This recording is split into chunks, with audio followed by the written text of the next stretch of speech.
being active in the rooms of Alcoholics Anonymous. Because I think when we first come into the rooms of Alcoholics Anonymous, we really don't know. It's kind of like when I walked into the rooms of Alcoholics Anonymous, I wasn't sure what you had, and I really didn't know anything about AA other than the days of wine and roses and I'll cry tomorrow. I didn't know anything about alcoholics. I do not have an alcoholic in my family. So, and I often say my ex-husband and I spent 20 years in the Air Force, and none of the people I hung out with, nobody I knew was an alcoholic. I've never seen any of them in AA. I don't think any of them need to be here. So I'm a real alcoholic, and I didn't know what was wrong with me. And I think that Bob was saying that. I thought I was crazy.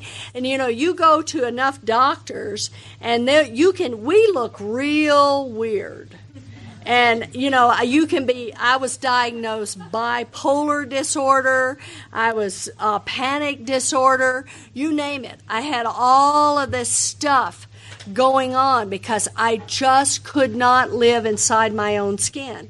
And I came into the rooms of Alcoholics Anonymous, and what I was told to do was to get busy. Now, I spent 6 weeks in a treatment center. I often say I spent 6 weeks in a 28-day treatment center. But I stayed there 6 weeks. I was court committed to treatment because I went into that treatment center behind a suicide attempt. I absolutely could not stand to live inside my own skin. I don't think anybody describes that better than Clancy. Every time he talks about it, my whole body squirms. He often says, "Let me tell you what I'm like sober without a program." And that was me. I could not be sober. I couldn't stand. I was abusive. I am one of these people that came into the rooms of Alcoholics Anonymous, and I am a child abuser. I am a child abuser in every way. I have abused my children physically, emotionally, and spiritually, and most of all by blatant neglect. I was incapable of taking care of my children. Today, I am a woman that would no longer be able to have her children, because that's what happened to my children. My son is 48 years old today, and I can tell you he is not in the rooms of AA, and he is not in the rooms of Al-Anon, and he struggles. He struggles with alcoholism, and I'm powerless over that. I'm as powerless over him, powerless over alcohol, as I was over my own disease. Powerless. I didn't want to do that. I didn't want to do that. So I get into the rooms of Alcoholics Anonymous, and I somehow have got to live inside my own skin. I am absolutely ravaged with guilt. I know that there's no way I can live with the kind of mother I've become, the kind of wife I've become, the kind of daughter I've become. I mean, here are my parents who loved and adored me, and I have broken their hearts time after time. My husband loves me, and I break his heart time after time, and I can't live with me. So what am I going to do until I can get that psychic change and have that spiritual experience? What am I going to do to stay sober? Well, what I'm going to do is I'm going to show up to a lot of meetings, because the first thing I've got is a sponsor. And I sobered up in Texas, and believe me, they said, men work with men and women work with women. But what I believe today, and I don't ever say that, it doesn't anywhere in this book say that. And what I believe today is God will give me and you whoever we're supposed to have. I believe that with all my heart. And what happened was, as a result, I was talking about all these God shots. Roland Hazard, supposed to go to Sigmund Freud, ended up with Carl Jung, ended up in the Oxford group, knew a guy named Ebby, takes it to Ebby takes it to Bill. All these little God shots. And Norm Alpe used to talk about inches and seconds and inches, seconds and inches. If anything had been different, we wouldn't have gotten here. And I believe that's the same thing with sponsorship. We are going to get exactly who we need. And what happened for me was I had gone to a treatment center that had been a detox center, a county detox center, before I ended up in the Long place. And it was a 7-day detox. And this man named Frank Fitzpatrick was the director of that treatment center. And what happened was he ended up 12-stepping me and bringing me back into that treatment center more dead than alive. And I couldn't stand what had happened to me in that motel where he 12-stepped me and brought me back into that treatment center. And what I ended up doing was trying to take my life after those 7 days were up. And what happened was I knew this was the man I needed to help me. Because for whatever reason, somehow, some way, I felt that he was who I was supposed to help. Now, there's an old man that was in Southern California, and today he's been dead now almost 5 years. He'll be dead 5 years in July. And this man, to this day, is still the finest man I've ever known. And his name was Frank Honeycutt. And I met him when I was about 60, 70, 80 days sober, because he sponsored Frank.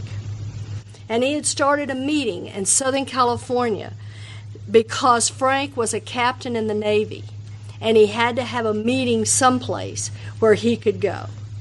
And he had been a priest, and he started this meeting. And that's how, and lo and behold, they were friends. Well, what happens is I end up in Southern California. Frank ends up being my husband's sponsor and my son's sponsor. I mean, seconds and inches. But what happened was I come into the rooms of Alcoholics Anonymous, and I'm told, get in the car. Get a sponsor. Going to pull you along. What I do is I am one of these people, when I see a newcomer stand up the meeting. You used to see us, and I still do it. My home group is the Third Legacy group in Bellingham, Washington. We meet on Monday night at 7 o'clock. Dave and I are in the phone book. Pistol is my real name. Somebody came up to me and says, "Is that really your name?" It is. My husband says that he's made me everything I am. Without that name, nobody would ever remember me. So we're in the phone book. When you sober up, you can be in the phone book. And if you're ever in Bellingham, please come. We'll take you to the Third Legacy. But what I do is if I see a newcomer stand up, I am either, if I haven't got a sponsee really close by where I can give an elbow to, say, go get her number. It's not about me giving her my number. Get their number.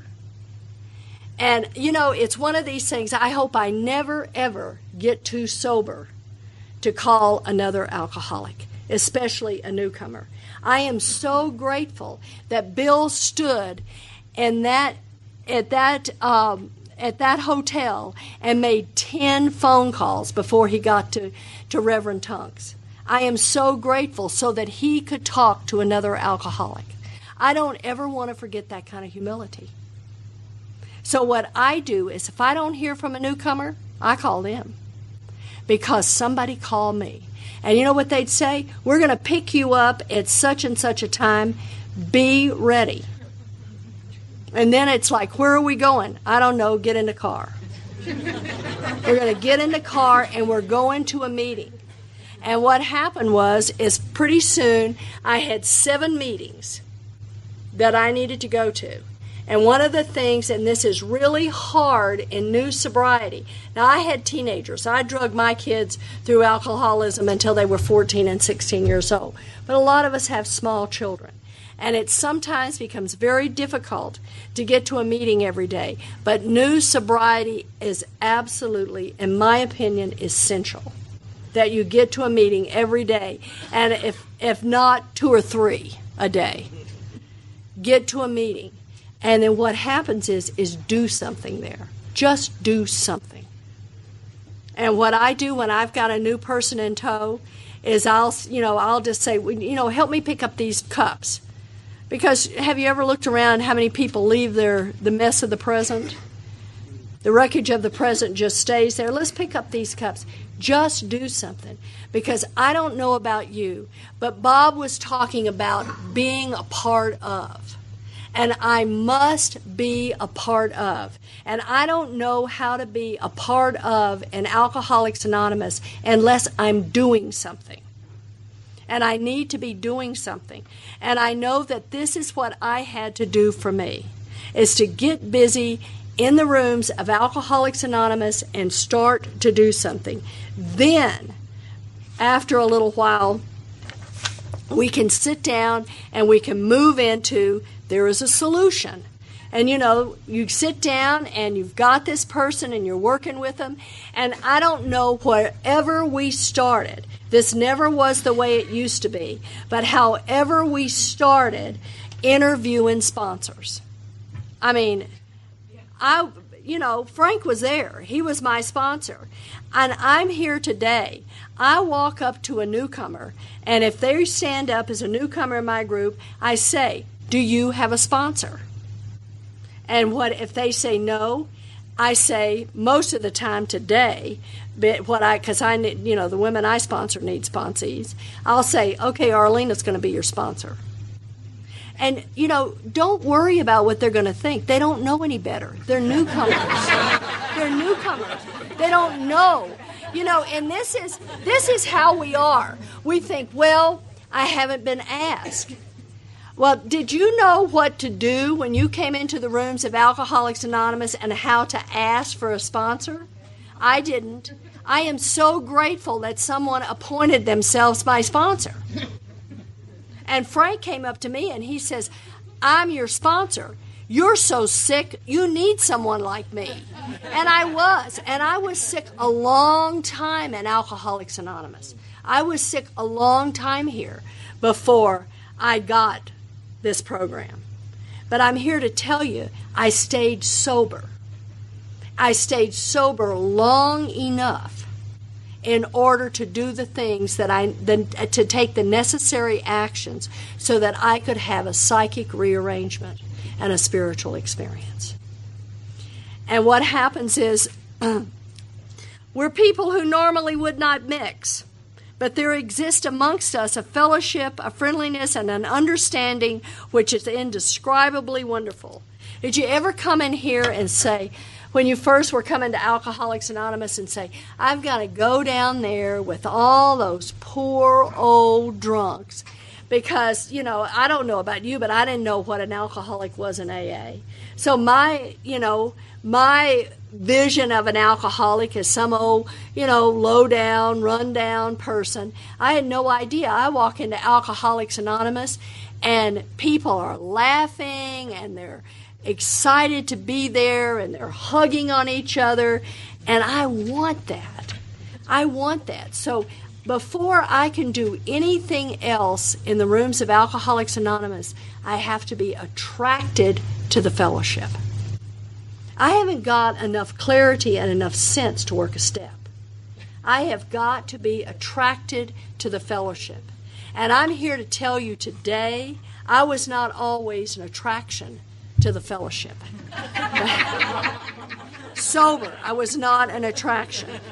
But I'm here to tell you today, I think it's so important to be an attraction. And I really, really, really try to emphasize that with the women I sponsor. Come on. You want the newcomer to want what you have. You want them to feel like you feel.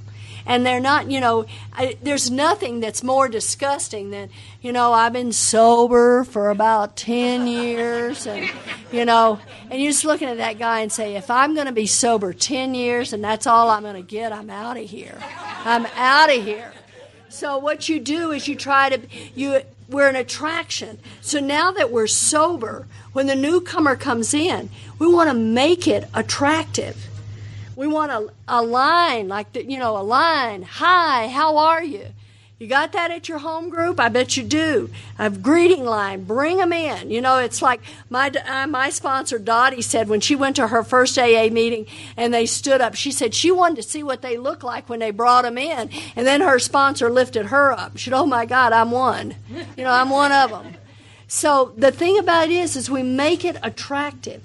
And that's before we do anything else with step one. We have to be in the middle doing something. Then we can begin to start to take step one.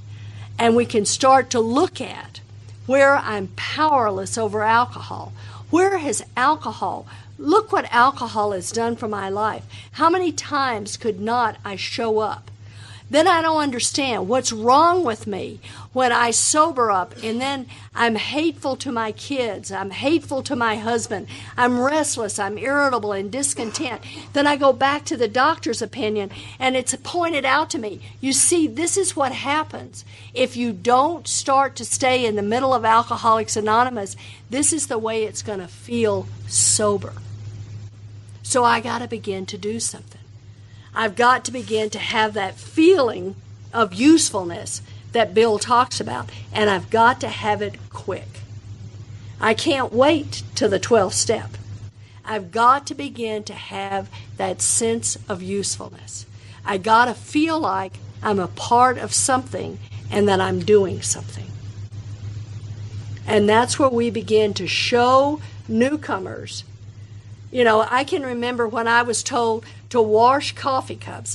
They had coffee cups when I first got sober. And we had to wash ashtrays. And I could not understand what that had to do with sobriety. What possibly could this have to do with sobriety? And I was told to just do it, follow a few simple rules, just do it, and someday you'll understand.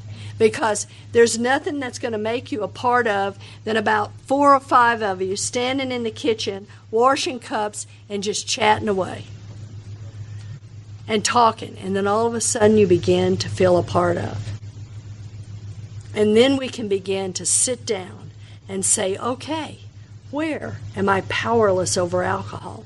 And then we get into there's a solution. And in the solution, it begins to give us some stories. So how powerless we are. Talks about a man who stopped drinking for 25 years. And then he retires and he sits back and he's fine. I haven't had a drink for 25 years. I'm going to be fine. You know, if I get a backache, God, I'm old. I'm 67 years old. I'm kind of old. I got an ache here and an ache there. It's not going to hurt me to take a little Vicodin. Make me feel a little bit better. And so I don't have to get up in the morning and, do this little shuffle until I get all the blood running, And, maybe a little Vicodin would feel good. And it begins to talk about having a lot, the guy had 25 years of sobriety. But what happened is he wasn't doing a program of action. So what happens is I can't ever not be doing a program of action because it's always there. And it can happen to people like me. See, when I come to Park City, Utah, and when I get invited to share this podium with Bob, that's a privilege. That's a privilege that I get to do this. My sponsee, Sylvia, she gets on an airplane and she comes with me. And we get to hang out together. That's a privilege. That's a privilege to get to do that. Because I'm telling you, I wasn't worth taking out behind a barn and shooting. That's what I was when I came into the rooms of Alcoholics Anonymous.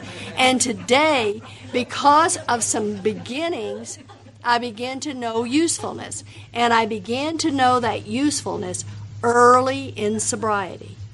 And the fellowship was an attraction. And I started feeling better and better by doing something. And then my sponsor sits down, and we began to look at the facts of my drinking. Where has my life been? Where am I powerless over alcohol? Where have I hurt my family? What have I done to my children? How many disappointments have I made? I've got to look at that. And then I have to stop and see where my life is unmanageable.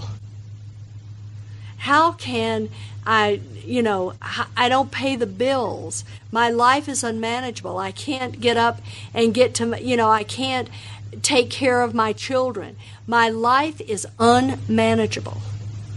I am not capable of taking care of myself. I can't get myself to bed, and I can't get myself up. My children have to get themselves off to school because my life as a mom is unmanageable. And I drink when I don't want to drink. And I got to begin to see that. And I've got to accept it. The book says I have to accept it to my innermost self, that I am mentally and bodily different from my fellows. I'm not. I'm here to tell you, if you're brand new sitting in here and you think you're different and there's something wrong with you, you're right. You are absolutely right. The book tells me that. You're right. I am mentally and bodily different from my fellows. I don't operate like they operate. And I have to accept that to my innermost self and be willing to take a look at these steps, be willing to surrender to the fact that I am powerless over alcohol. Pause. And that powerlessness, the inability to not be able to stop drinking no matter how much I want to, no matter how hard I try, makes my life unmanageable.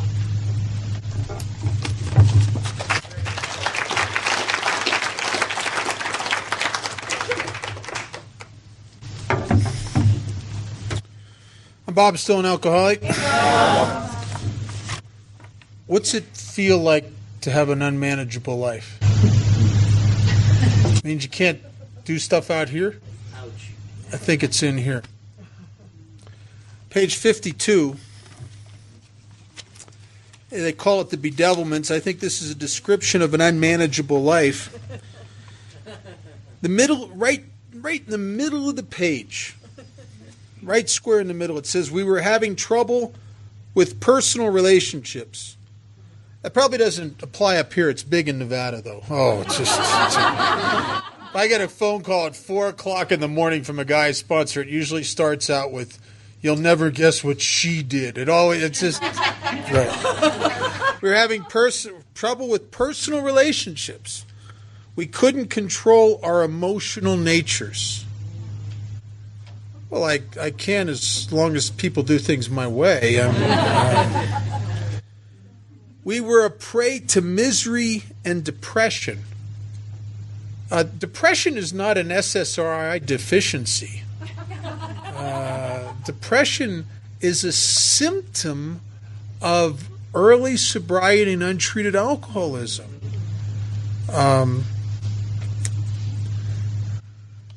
It's a depression. Depression is one of the major symptoms of if you've quit drinking and haven't worked the steps and aren't sponsoring anybody, and your life's all about you. We couldn't make a living. Well, what's the making a living? Having money? No. We all know that feeling. It's just whatever you're doing, it ain't it. You know? I went through 9 jobs my first 4 years of sobriety. That's a pretty good indication of a guy who is staying sober on meetings and hadn't worked the steps yet.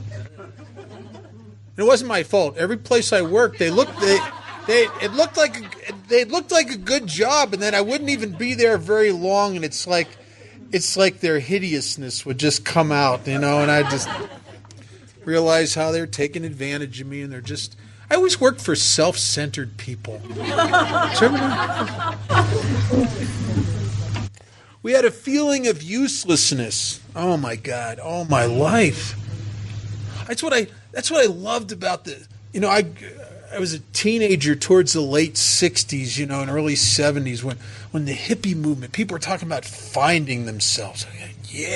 Find myself, because I felt lost. This uselessness, like this feeling. What's life about? What's it mean? What am I supposed to do when I grow up? Which is a good thing to ask yourself when you're 15. When you're asking yourself that in your 25 or 30, it's like, what am I supposed to be when I grow up?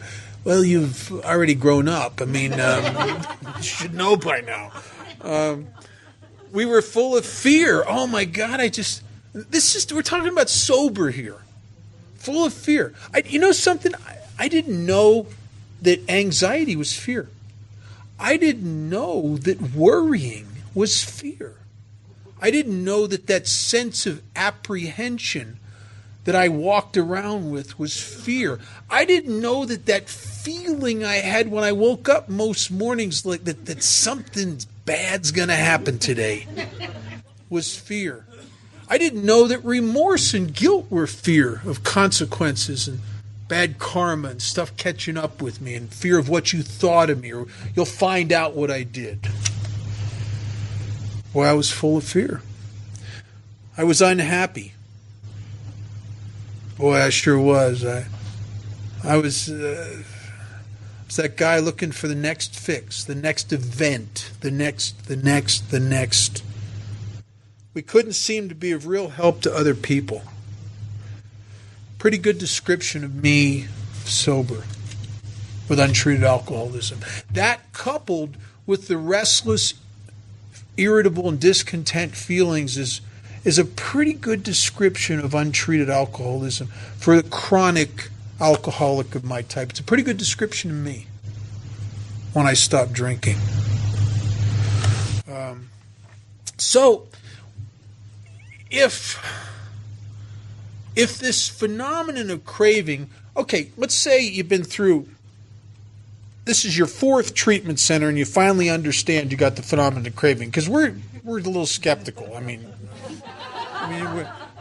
I don't get it the first couple times. That's not me. So I got it, because I've tested it against a relapse. I found out that I'm the guy. I'm the guy. Once I start, I burn my life to the ground. I can't. If you're an alcoholic of my type, to pick up a drink is like having sex with a gorilla. You ain't done till the gorilla's done, and that's just the way it is, man. You can tell yourself, well, we're just gonna have one dance, but it ain't that way. I mean, it's just. And your family probably tried to get between you and the gorilla, and they got mauled worse than you did. So I'm that guy. Once I start, and then I'm the guy who becomes all the stuff. The insides of me are emotionally are unmanageable, and consequently, this relationship with the world is unmanageable. I suspect that unconsciously I drank alcohol because it was one of the most effective and immediate management tools I'd ever found to manage my internal reality. I could walk into a bar, as you probably have walked into bars, just frustrated, just up to here with life. Man, 5 drinks, and what was bugging me? I don't know. Wow. Now that's a management tool. I mean, if a therapist could guarantee you that kind of an effect after one session of therapy, he could charge anything for that. Charge anything for that. So, I can't manage my own life, but why do I? You'd think in the light of why is it that some of us can go to several treatment centers and have everything on the table, and everything at stake. As I was granted a great kindness by a judge. I didn't think so at the time. I was sentenced to 2 years in a state penitentiary, and all I had to do was stay in this recovery house for a year and get good UAs. And I just had to not drink for a year, and I was a free man. Otherwise, I'm going to hang under a felony conviction and go to prison for 2 years. You'd think in that, coupled with the light of what I'm doing to myself, my life is crap as a result of chasing a party I can't catch. You'd think with all of that, that I should have been able to stay sober for a year, for God's sakes, under the gun of going to prison for 2 years. And I drank in the middle of that. I drank right in the middle of it. I couldn't do it. And you'd think that, well, okay, the restless, irritable discontent, but man, you could tough it out a year, for God's sakes, rather than going to prison. Rather than risk being the wife of Bubba. I mean, geez, you think you could tough out a year in a controlled environment, for God's sakes. I couldn't do it. And and when I picked up the first drink, it was like I couldn't see it. I couldn't see it. On page 24, it talks about this odd mental blank spots that we develop. It says the fact is that most alcoholics, for reasons yet obscure, have lost the power of choice in drink. Our so-called willpower becomes practically non-existent. Well, those of you that have relapsed a number of times after swearing to yourself you'll never touch it again, and you go back to it like a moth to a flame, I mean, you get that. You get it. But why? What's this craziness? What happens? Okay, I'm restless, irritable, discontent, but that wouldn't seem to explain it all. And then the next couple lines talks about a phenomenon that makes it virtually impossible to stay away from a drink. It says we are unable at certain times to bring into our consciousness with sufficient force the memory of the suffering, humiliation of even a week or a month ago. We are without defense against the first drink. So what happens? Okay, I just got out of detox. I got a break here. I'm in this halfway house. I've sworn to myself I'm never going to drink again, and I mean it with everything in me. And as time goes on, I become progressively more restless, irritable, and discontent. My sponsor uses a great analogy. He says it's as if something has planted a spring in the pit of your stomach and life just starts to tighten it. Just slowly. Slowly. The boss, the traffic, the tax. Did you see how much they took out of my paycheck? After I'm sober here, and nobody really appreciates it. Just tighter. Why can't I get them to see? Why are they so stupid at work? Why don't they do it? It'd be easier to do it this way. No, they got to do it the stupid way. Tighter. Do you see who's running our government? Oh, tighter.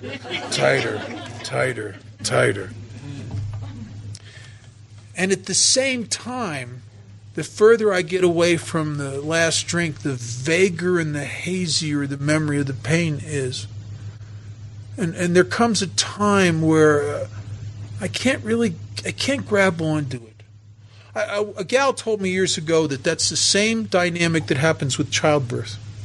That if a woman could really experientially bring back the pain of childbirth and really get what that felt like, she'd never do that again. But what happens is you see the cute little babies and it wasn't that bad, was it? Or in our case, you see the guys you work with they're telling you the stories about the great party they went to the night before. And when the yearning for relief and freedom gets on me, it's funny, I can't see past it. It consumes me. That's why they call it a mental obsession. It just gets right here. Now over here peripherally, there was the fact I'm on paper and going to go to prison if I pick up a drink. But you can't see that because I can't see past the hope of relief. I can't see past the yearning to bust out. To just go and get out of here. And I pick up a drink and the whole process starts over again, and it's a bad deal. Page 30 30 talks about two delusions or illusions. One they call one an illusion, the other a delusion. To this day, I'm still not quite sure what the difference between a delusion and delusion is. I've looked in the dictionary, and I still don't get it.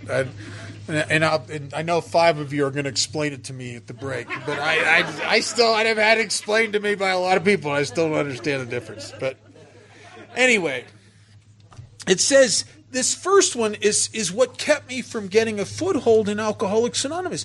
I could never get sober as long as in the back of my mind was this idea that the book says about 6 lines down. It says the idea that somehow, someday, possibly some way, like under the right set of circumstances, that I will be able to control and enjoy my drinking. The book says this is the great obsession of every abnormal drinker.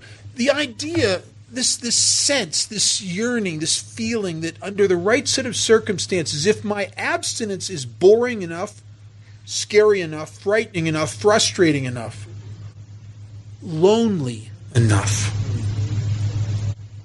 that I could probably, for a weekend, I'm not going to hurt anybody, just for a weekend, for God's sakes. I've been in this halfway house, washing dishes, making my bed, going to those stupid AA meetings. I've been a really good sport up to now. Just for a weekend, that I could go out and have some fun. The book says enjoy it, and I don't like trouble. I'll keep the damage down to something reasonable. That's the delusion. This psychotic, wishful thinking. My last run, I went out on that last run because I fancied that I could do it. I could jumpstart a party that I hadn't been able to jumpstart in several years. And I thought I could get away with it. And instead, I went to the bar with my friend and excited, starting the run. And I started throwing down those double shots of 100 proof whiskey with the beer back, so wanting to get there, and I don't mind getting there. What I'm getting is the phenomenon of craving and waves of self-pity. As I always like the word depression better. I don't like self-pity. So there's nothing, self-pity is not a manly emotion. When I'd be depressed, people would say, "Are you feeling sorry for yourself?" I don't want to kill him. Can't get any medication for self-pity. You can get medication for depression. I like depression. Yeah, you don't understand. I have depression. But the depression, the self-pity starts coming over me because I'm looking at the people that are having fun and laughing and carrying on. And it's breaking my heart because I don't know what's wrong with me. I can't get that back.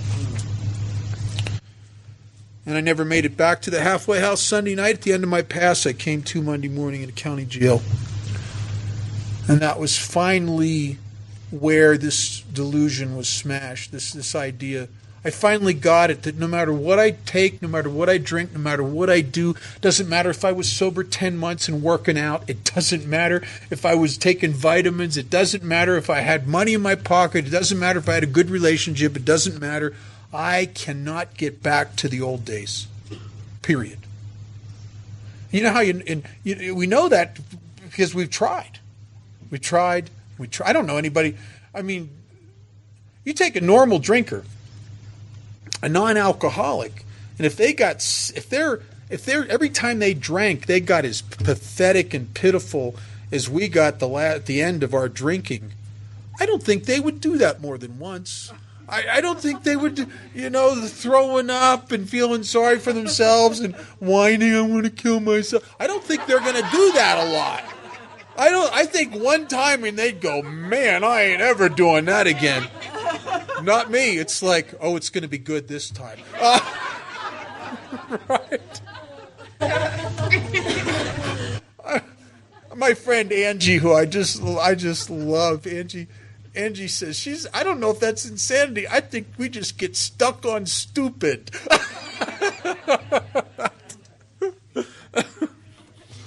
Oh, and then the second one And that's what kept me from getting in the door of AA, that idea that I could, because if you unconsciously, subconsciously suspect you got a party that you can reap, you're going to reap it. You're going to try. One day, your abstinence is going to justify it. One day, something's going to justify it. Matter of fact, I've seen alcoholics create stuff to justify it. And you'll try it because you got a back door right out of your own abstinence. I don't have a back door anymore. And when you don't have a back door out of your abstinence, and you know absolutely in the pit of your stomach, in your innermost self, that there's no ease and comfort left in the bag and the bottle. Now when your emotions start putting the screws to you, and the restless, irritable, and discontent is on you, and the loneliness and depression of abstinence is on you, now I got to call that sponsor. You know, the guy that you know you're smarter than him. You got to call him and he'll give you some stupid direction to take that doesn't make any sense. You'll go more to those meetings. You know why? Because you don't have any alternative. You're used up. You don't have nothing else to do. So you do the stuff you never would do. And then oddly enough, your life starts to change. And then about 3 lines down in the second paragraph, this is what takes people out. This is why I think this, and it talks about this in the warning in step 10. But this is why I suspect a lot of people with many years of sobriety drink again. It says the delusion that we are like other people. What other people? Well, I guess non-alcoholics, because the chapter is called more about alcoholism. The delusion that I'm normal. What is it about? It's, a dog never goes around trying to be a cat. Why do I want to be a non-alcoholic? I mean, but I spent a lot of my life just trying to fix this, get over it. Diabetics don't do that. When you diabetic accepts he's got diabetes, he's got diabetes. He never sits around and imagines that, I had such a good diet, I'm probably no longer diabetic. He never imagines that. The delusion that we are like other people or presently maybe has to be smashed. How do you see evidence of this delusion? That's the funny thing about a delusion, it's not conscious. You're not saying to yourself, I'm no longer alcoholic. You know where you're saying it? You're saying it in your feet. Watch the guys in your group that got sober and that went to 7, 8, 10 meetings. What they did is they had an attitude of they went to absolutely every meeting they could possibly go to that didn't interfere with their inherent responsibilities. How much AA can I do? They were calling their sponsor all the time. They didn't make a move without their sponsor. They had commitments. Somebody said we need somebody that... Their hand went up. They were involved in Alcoholics Anonymous. They're trying to work these steps. They're chipping away at the amends. They're starting to sponsor people. And then what happens is the fruits of that action... What it happens is it's a constant cause and effect. As your spirit gets vitalized and lit up, the outsides start to get good. Cause and effect. It's almost the mirror image of the road into the abyss. The road out is very similar. It's like the mirror image of it. And now maybe at 5 years sober now. Maybe you're making $100,000 a year. Maybe you finally bought your first house. You got that relationship you always wanted. People respect you. You've made most of your amends. People aren't chasing you. There's nobody out there, nobody looking for you with a baseball bat no more. Matter of fact, when the cop pulls you over, you're proud to give him your license. Kind of breathe on him.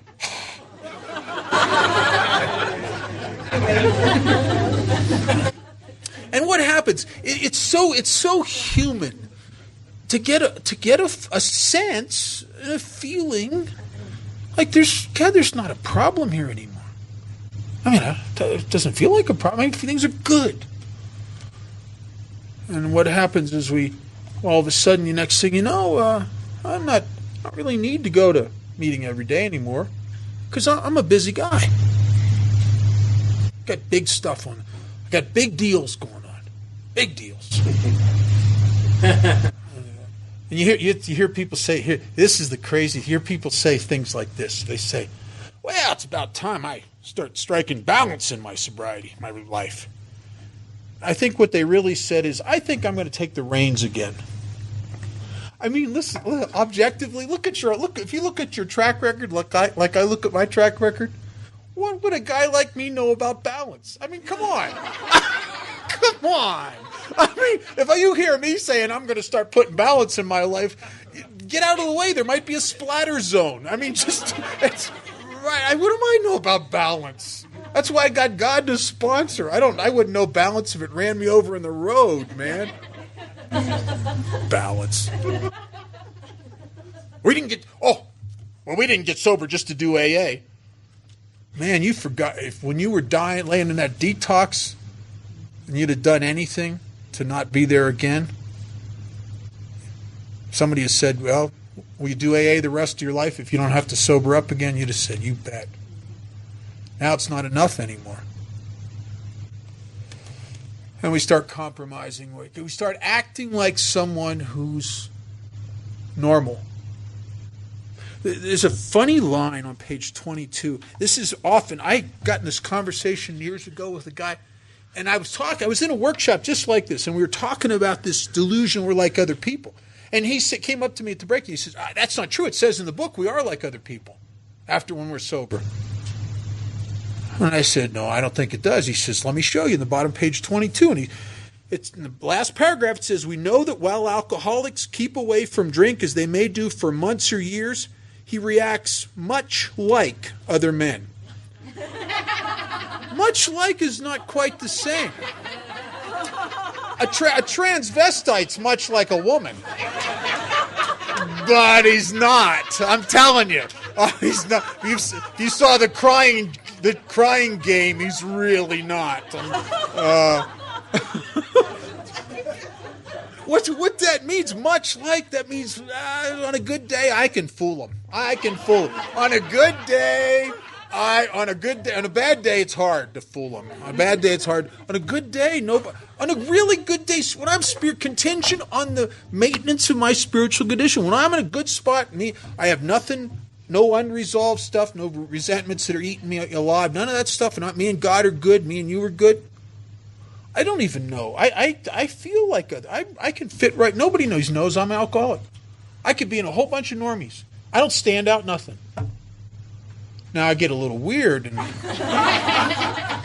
we'll see. But even then, I've learned I've got some pretty good defense mechanism. I can fool him. But I will always, always, always live in the shadow of alcoholism. Good days, I'm not even aware it's there. Bad days, yeah. You know those mornings where you wake up afraid? Those mornings where you're feeding the wrong dog and your ego's out of line, and yeah. I'm not like other people. There's a couple things on here. It talks about there's no such thing as making a normal drinker out of an alcoholic. Science may one day accomplish this. It hasn't done so yet. I can't. It never will.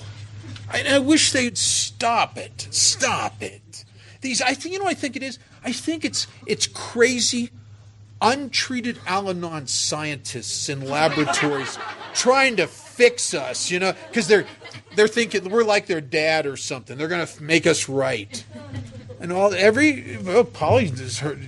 God, every 4 or 5 years they come out with something. I remember back from the Rand report. They're always coming out with stuff. The latest, the one a couple of years ago, was so crazy. They had this euphoric blocker that they used in England for heroin addicts. And they figured out it worked with alcoholics. They'll give you this pill. Now you drink, you don't get high. So alcoholics would drink and become so suicidal because they weren't getting high. They had to give them large doses of antidepressants on top of the. I mean, that's stupid. stop it. Because even if they did come out of it with a pill that would turn us into a social drinker, I'm going to be taking 10 or 15 of them right off the bat, man. I'm just, how social can I get? Bottom of 31, there's a test. It says you can quickly diagnose yourself. Step over the nearest bar room and try some controlled drinking. Try to drink and stop abruptly. Try it more than once. It will not take you long for you to decide if you're honest with yourself about it. It may be worth a bad case of the jitters to get a full knowledge of your condition. 1939, what was at risk to try that was a bad case of the jitters. Our society is up the ante quite a bit. And it's not a good test. If you have the mind of a chronic alcoholic, and that is a mind that works against you, and you don't know it. And you go into a bar and you're going to see if you're an alcoholic, and you take the test and you're going to have 2 drinks and then you're going to shut her down and you're going to go home. No, can't smoke nothing, take nothing, 2 drinks, that's it. Halfway through the second drink, it will become very apparent to you that this is a bad test day. There'll be somebody in the bar you need to have a drink with. The game is on. Oh my God, did you see the game? And it's like a key turns in your head and it's a bad test day. Tomorrow will be a better test day. And then somewhere between the first sip of the first drink and the back of the second drink, as the effect starts to come over me, the craving, the allergic reaction to alcohol occurs, and it uses my own mind against me to make the next drink seem absolutely appropriate and my idea. And I never got that I was in the grip of a phenomenon of craving, an allergic reaction to alcohol.